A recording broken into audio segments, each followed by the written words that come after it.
Uniclac.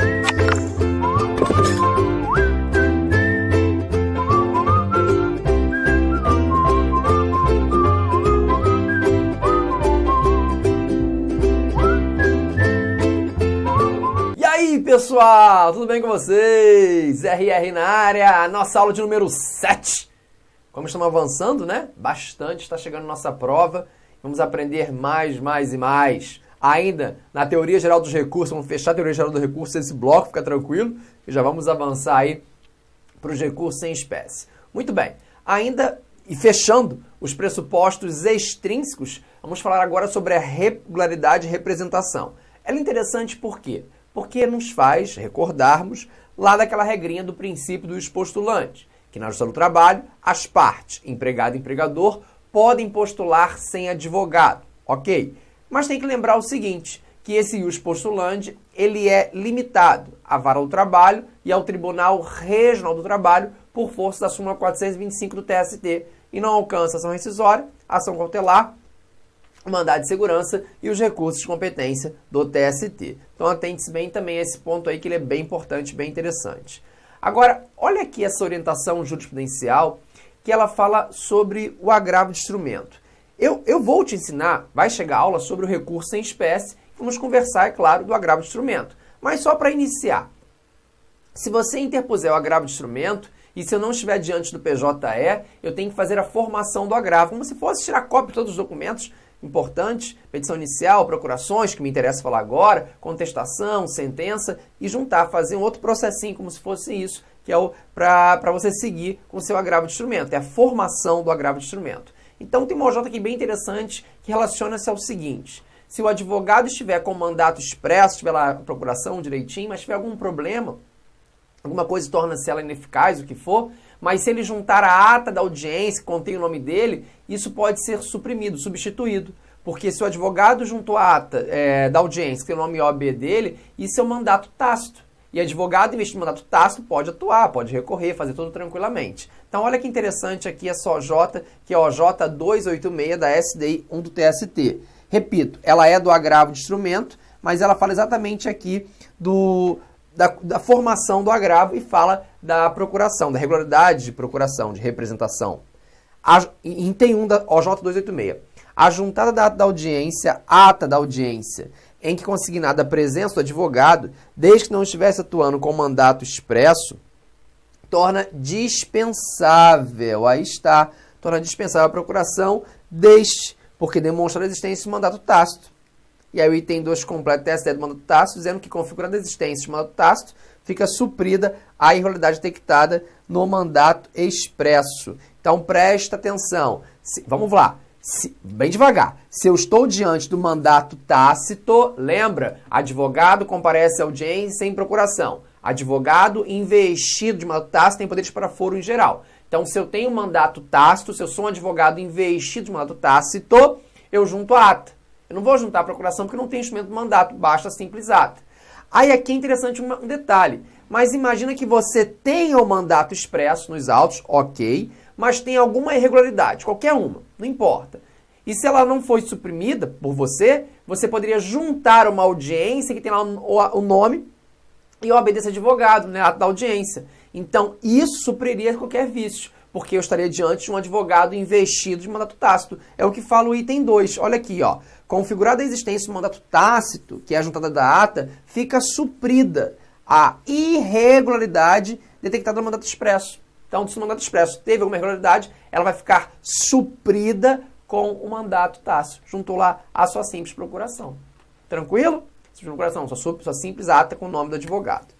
Bom, um outro detalhe interessante que nós já conversamos, e só que no batidão, é você lembrar do artigo 104 do CPC de 2015.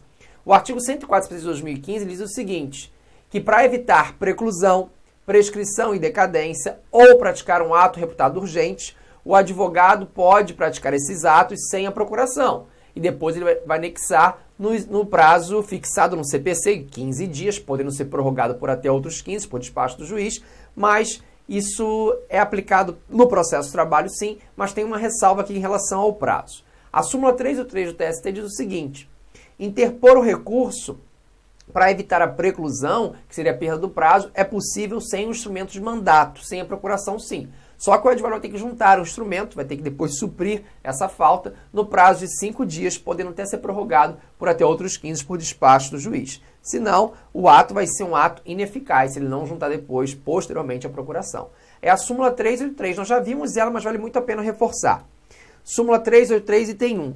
Inadmissível, essa é a regra, recurso firmado por advogado sem procuração juntado aos autos, até o momento da sua interposição, salvo o mandato tácito. Aqui já foi tranquilo. Em caráter excepcional, não é a regra. Artigo 104, CPC de 2015. Admite-se que o advogado, independentemente de intimação, exiba a procuração no prazo de 5 dias, não é 15 do CPC, 5, após a interposição do recurso, prorrogável por igual período, mediante despacho do juiz. Caso não exiba, considera-se ineficaz o ato praticado e não se conhece do recurso, tá? Então tem que juntar nesses 5 dias, senão vai ser um ato não eficaz. Uma outra situação, se você verificar a irregularidade de representação, o artigo 76 do CPC diz o seguinte: vai suspender o processo, vai abrir prazo para suprir aquela falta. Ok. Sempre entendemos que eu aplicava essa regrinha do artigo 76 do CPC de 2015, que era do antigo artigo 13 do CPC anterior, só na primeira instância, só lá perante o juiz da vara do trabalho, não atingindo a fase recursal. Isso mudou, porque o novo CPC aceita, né, de forma expressa que você possa regularizar essa representação na fase recursal. Então, se eu posso isso na fase recursal, eu posso atingir perfeitamente o processo de trabalho e o TST vem e se rende. Então, na mesma súmula, na 383, diz assim o item 2. Verificada a irregularidade de representação, que me interessa agora, da parte em fase recursal, em procuração dos esclarecimentos já constantes dos autos, o relator ou órgão competente para o julgamento do recurso designará prazo de 5 dias, aí está o prazo, 5 dias, para que seja sanado o vício. Descumprida a determinação, o relator não conhecerá do recurso se a providência couber ao recorrente, ou determinará o desentranhamento das contrarrazões se a providência couber ao recorrido. Aí está. Recorrente ou recorrido, alguém tem que agir, alguém vai ter que fazer para suprir essa falta. Tranquilo? Depois você olha com calma o artigo 104 e o artigo 76 do CPC de 2015. Outra questão interessante. Cuidado, que as súmulas e OJs alteram, mas tem que ver sempre a publicação do edital. Minha preocupação nesse momento aqui é a publicação do seu edital, então eu estou com ele. Diz o seguinte, a OJ 120, que o recurso sem assinatura é um recurso inexistente. Então o recurso tem que ter assinatura, claro. Se o meu recurso não tem assinatura, ele é um recurso inexistente. Mas aí eu tenho que lembrar de um detalhe importante. Qual é esse detalhe importante? Deixa eu voltar aqui para abrir uma telinha com vocês. Vai lá. O detalhe importante é o seguinte. Quando você interpuser um recurso, o que você tem que lembrar? Que o recurso vai ter pelo menos 2 páginas. Isso a gente comentou quando falamos de princípios, me recordo. Mas agora só para fixar, o recurso vai ter pelo menos 2 páginas, não é? Tem aqui 1, 2. Então, uma é a folha de rosto, lembra? Dirigida ao juiz ou ACO, quem proferiu aquela decisão. E a outra são as razões recursais. Então, folha de rosto e razões recursais. O que diz o TST? Se não assinar o recurso, ele é inexistente. Agora, você vai sempre assinar aqui e aqui, né? Essa é a regra prática. Agora, se você assinar só aqui... Se você assinar só aqui... Ih, apagou tudo, né? Assinou só aqui... Nas razões, o recurso é válido. Beleza. Se, ao contrário, você não assinou aqui, mas assinou aqui, o recurso é válido. É isso que quer dizer. OJ 120. O recurso sem assinatura terá tido por inexistente. Será considerado válido o apelo assinado ao menos na petição de apresentação, que a apresentação é folha de rosto, ou nas razões recursais. Aí é só você lembrar mesmo que o recurso vai ter pelo menos 2 páginas. Páginas de folha de rosto e as razões recursais. Aí você não erra. Alguma coisa tem que ter sido assinada. Fechou? Muito bem. Com isso a gente fecha os pressupostos extrínsecos. Muito bem. E entraremos agora a parte mais fácil, que são os pressupostos intrínsecos. É aquele CIL. Capacidade da parte, interesse da parte, legitimidade da parte. Capacidade da parte, interesse da parte, legitimidade da parte, CIL. Bom, legitimidade. Quem tem legitimidade para recorrer? Aí o CPC responde: a parte vencida, o terceiro prejudicado e o Ministério Público. Artigo 996 do CPC. O recurso pode ser interposto por quem? Pela parte vencida, pelo terceiro prejudicado e pelo Ministério Público. Parte vencida, terceiro prejudicado e Ministério Público, como parte ou como fiscal da ordem jurídica. Então, quem pode recorrer? Parte vencida, terceiro prejudicado e o Ministério Público. Até aí, tranquilo. Duas coisas importantes. Uma coisa em relação à renúncia do direito de recorrer e outra coisa é a desistência do recurso. Bom, renúncia do direito de recorrer é um direito seu, da parte. Então, ninguém tem que aceitar a sua renúncia. Não quero recorrer, acabou.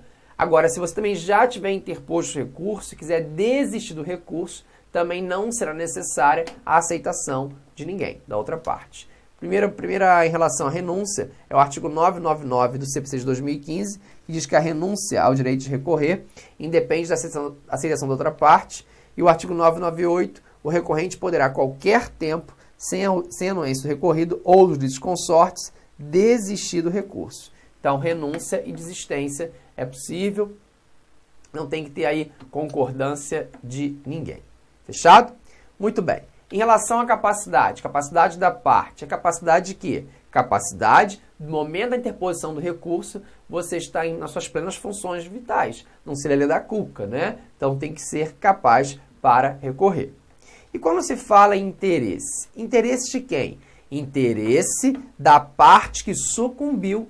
Então tem que ter interesse, interesse em recorrer. Quem tem interesse? A parte que sucumbiu, claro. O recurso tem que ser útil e necessário à parte, sob pena de não ter conhecimento. Então, sempre o juiz vai verificar. O recurso é útil e necessário à parte? Se não for útil e necessário, não há que se falar em recurso. Como é que a gente pega esse interesse? Veja, se eu tenho uma decisão improcedente, totalmente improcedente, para e pensa. Se ela é totalmente improcedente, quem tem interesse em recorrer é útil e necessário para quem? Para o reclamante. Esse recurso só seria útil e necessário para o reclamante. Quem que o reclamado vai recorrer se a sentença foi totalmente improcedente?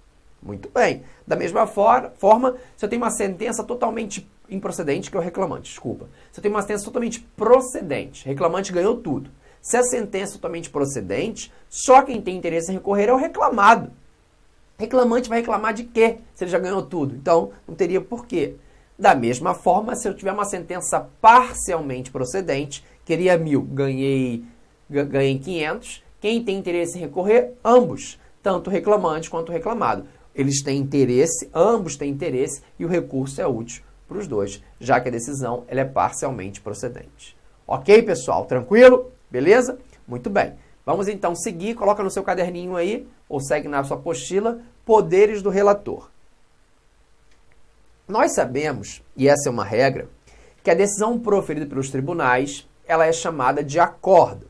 Então, a decisão proferida pelos tribunais, ela é chamada de acórdão. Seja de natureza de sentença, seja de natureza de decisão interlocutória, eu vou chamar de acórdão. Então, em regra, é o colegiado que vai julgar. O colegiado vai decidir, por exemplo, aí o seu recurso.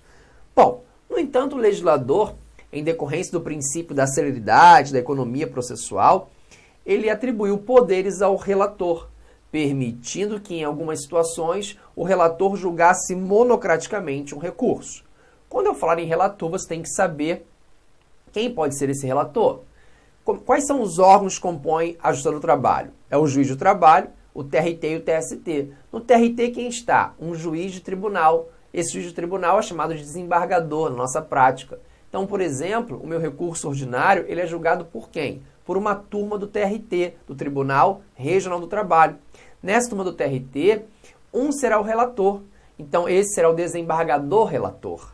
Então, em algumas situações, já vê isso já, ele poderá julgar monocraticamente o meu RO. Da mesma forma, se eu estiver lá no TST, eu tenho um ministro do TST. E a turma do TST é quem vai julgar um recurso de revista. E vai ter um relator para isso. Então, o ministro, o relator, a depender da situação, pode julgar o recurso de revista aí de forma sozinha, monocrática. Bom, a CLT prevê esse poder do relator de julgar de forma monocrática e o novo CPC também. Então, o antigo já previa também. O artigo 884 prevê que o ministro relator denegará seguimento aos embargos. O ministro relator denegará. Então, se falou em ministro relator, já mostrou aqui um julgamento de forma monocrática. E o artigo 932 incumbe ao relator, aí traz lá todas as competências dele, uma delas é essa, julgar de forma monocrática umas situações o recurso. E o TST não fala nada? Fala sim. Fala na súmula 435 que aplica-se subsidiariamente, aí está, ao processo de trabalho, o artigo 932 do CPC de 2015. Aplica-se o artigo 932 do CPC de 2015, que é com relação ao artigo 557 do CPC de 73. Atente-se também aí bem a esse ponto. Fechado? Muito bem. Então, só para você fixar direitinho, tem uma situação bem interessante aqui nessa competência do relator em julgar de forma monocrática. Aí eu gosto de chamar atenção a esses detalhes para a prova. O artigo 932, que fala, incumbe ao relator, aí é bom que você leia lá, aí diz o inciso 1, dirigir e ordenar o processo no tribunal, inclusive em relação à produção de prova, bem como, quando for o caso, homologar a autocomposição das partes. Olha aí, eu fazendo um acordo perante um recurso, por exemplo, e o relator homologando um acordo. Interessante, muito interessante o que o novo CPC traz.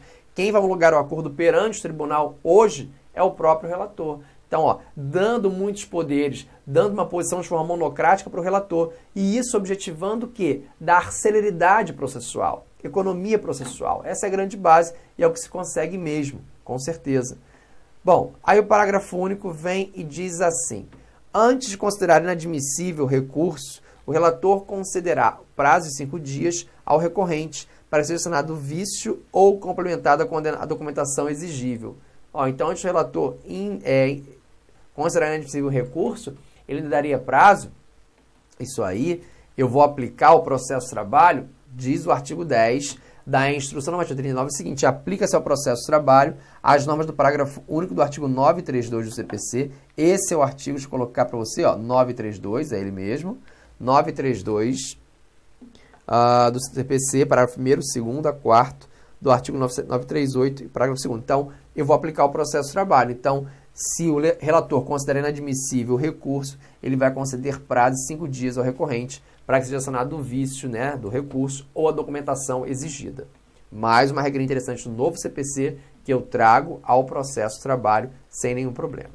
933. Vamos embora, poderes do relator. Se o relator constatar a ocorrência de fato superveniente, fato novo, a decisão recorrida ou a existência de questões aplicáveis de ofício ainda não examinadas que devam ser consideradas no julgamento dos recursos, intimará as partes para que se manifestem no prazo de 5 dias. Contraditório prévio. Se ele observar que tem um fato superveniente ali e vai incidir de forma séria naquele julgamento, ele pode abrir prazo aí para as partes manifestarem. Interessante. A decisão do relator aí é importante. Sempre será sujeita ao agravo regimental ou agravo interno. Então, decisão do relator, que julga de forma monocrática o seu recurso, sempre será atacada por meio do agravo regimental ou do agravo interno. Fechado? Tranquilo? Vamos seguir. Vamos falar um pouquinho agora sobre a remessa necessária. Quando eu falo remessa necessária, é sinônimo. Recurso de ofício, reexame de ofício, tudo bem? Então, remessa necessária, recurso de ofício, recurso voluntário, enfim, o sinônimo que você quiser. O que você precisa entender? Que nas causas trabalhistas em que for parte a União, os Estados, DF, municípios, autarquias e fundações públicas, federais, estaduais e municipais, que não explorem atividade econômica, haverá remessa de ofício. Haverá o reexame necessário, vamos dizer assim, das decisões que sejam parcialmente ou totalmente contrárias aos seus interesses. Então, sempre com uma sentença do juiz, o juiz profere uma sentença, por exemplo, e essa sentença é contrária, de forma parcial ou total. Não me importa, a União, os Estados, DF, municípios, autarquias e fundações públicas que não exploram atividade econômica, esse juiz tem que fazer o quê? Tem que levar essa sentença, subir com essa decisão para que ela seja confirmada pelo tribunal. Atenção, eu não estou dizendo para você que o reexame necessário é a primeira modalidade recursal, tem natureza recursal. Eu não disse isso. Não disse isso. Ele está diante da voluntariedade. Você não vê recurso da parte vencida, que seria aqui a Fazenda Pública, você vê um reexame necessário. Então, aqui eu estou diante de uma condição de eficácia da sentença. Então, o reexame necessário não tem natureza recursal. O reexame necessário trata-se apenas de uma condição de eficácia daquela decisão, daquela sentença. Tanto é que impede o trânsito em julgado até a apreciação do tribunal, até a confirmação do tribunal.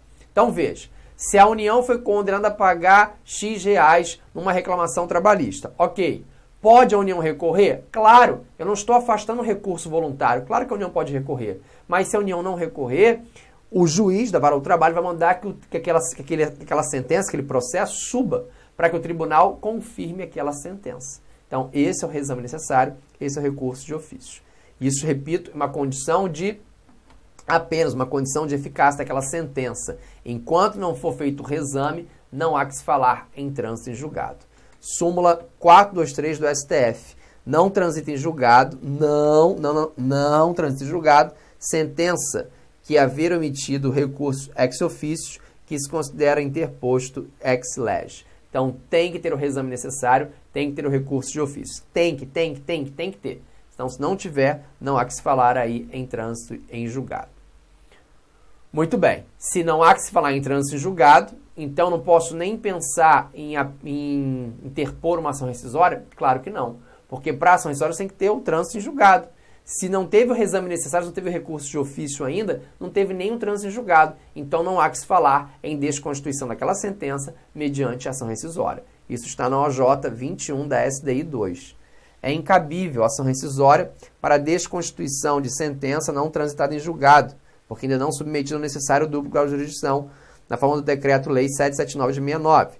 Determina-se que se oficie o presidente do TRT para que se proceda à vocatória, vem para mim, do processo principal para reexame de sentença recidenda. Então, se não teve reexame necessário, não há que se falar nem em impossibilidade de interposição de ação rescisória, porque você não tem o trânsito em julgado. Muito bem. Então, deixa eu ver se eu entendi tudo, Renzetti. Se o juiz profere uma sentença contrária à Fazenda Pública, a União, os Estados, DF, municípios, autarquias e fundações públicas que não exploram atividade econômica, e se esses entes não interpuserem um recurso voluntário, pode, claro que pode, mas não interporem um recurso voluntário, o juiz pega aquela sentença, para aquele processo e sobe, manda levar para o tribunal confirmar a decisão dele. Isso aí.